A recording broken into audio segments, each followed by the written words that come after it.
Hello student, welcome back to my channel. This is Samsad Khan. I'm presenting here with another video related to major headings and subheadings part 2.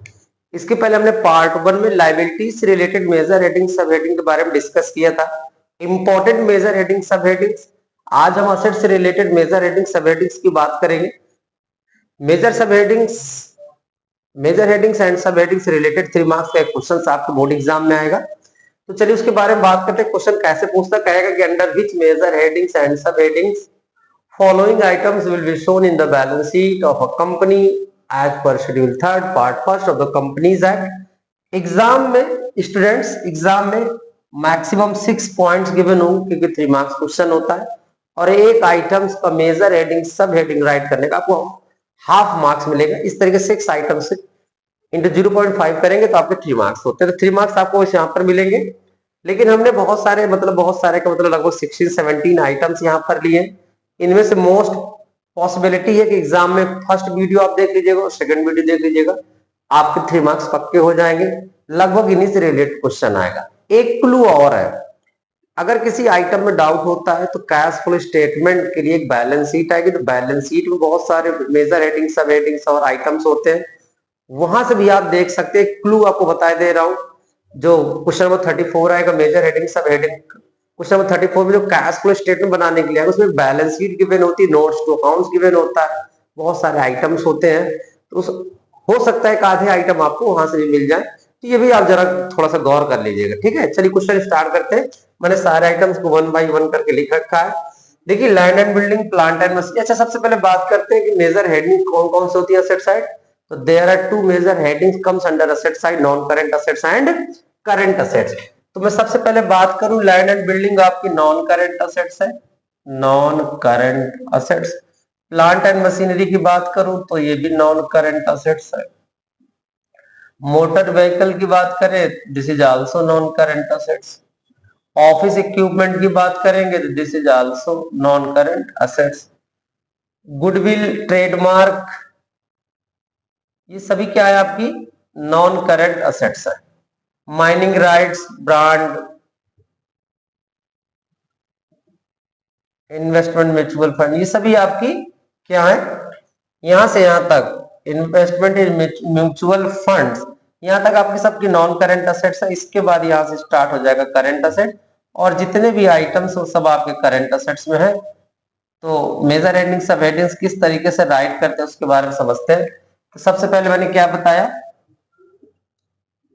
यहां से ऊपर क्या non current assets है, उसके बाद सभी क्या है करंट असेट्स है. अब जरा नॉन करंट असेट में land and building tangible fixed assets है, fixed tangible assets, fixed tangible assets. Plant and machinery भी आपकी फिक्स्ड टेंजिबल असेट्स है. मोटर व्हीकल्स भी आपकी फिक्स्ड टेंजिबल असेट्स है. ऑफिस इक्विपमेंट भी आपका टेंजिबल फिक्स्ड असेट्स है. मतलब टेंजिबल फिक्स्ड असेट्स मतलब विच कैन सी और टच, ये सारी चीज आप देख सकते हो, छू भी सकते हो. These are fixed tangible assets. इसके बाद computer software, mining rights, brand, goodwill, trademark, इन सब की बात करूं तो ये क्या नॉन करंट असेट्स तो है, लेकिन फिक्स्ड इंटेंजिबल, यहां से क्या स्टार्ट हो रहा है आपका फिक्स्ड इंटेंजिबल असेट्स है. क्या है ये फिक्स्ड इंटेंजिबल. और माइनिंग राइट, ब्रांड, तो ये goodwill, trademark, computer software, mining rights and brand, these are intangible fixed assets है. क्या है फिक्स्ड इंटेंजिबल असेट्स है. ठीक है.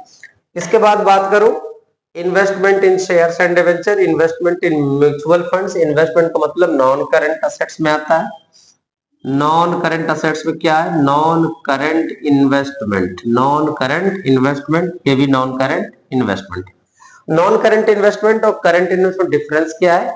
नॉन करंट इन्वेस्टमेंट का मतलब होता है जिसका time period more than 1 year होता है, कॉल्ड एज नॉन करंट. मान लीजिए आपने शेयर में पैसा इन्वेस्ट किया 8-10 साल के लिए, ठीक है, हो जाएगा आपको नॉन करंट इन्वेस्टमेंट हो जाएगी. लेकिन अब विद इन 1 ईयर के लिए पैसा इन्वेस्टमेंट करते हैं, कॉल्ड एज करंट इन्वेस्टमेंट. इसके बाद ये सारी करंट असेट्स है. करंट असेट्स में कैश, बैंक चेक्स, आपका कैश एंड कैश इक्विवेलेंट है, कैश एंड कैश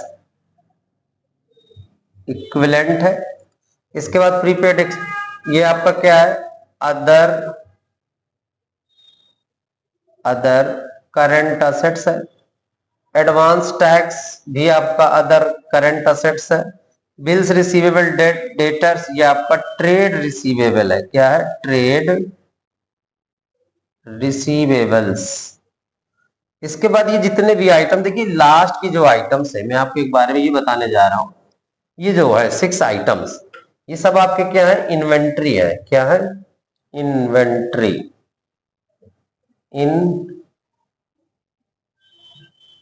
इन्वेंट्री, ठीक है, ये सभी इन्वेंट्री के आइटम्स है। 6 item, raw material, loose tools, working progress, finish goods, store, spare, stock intake.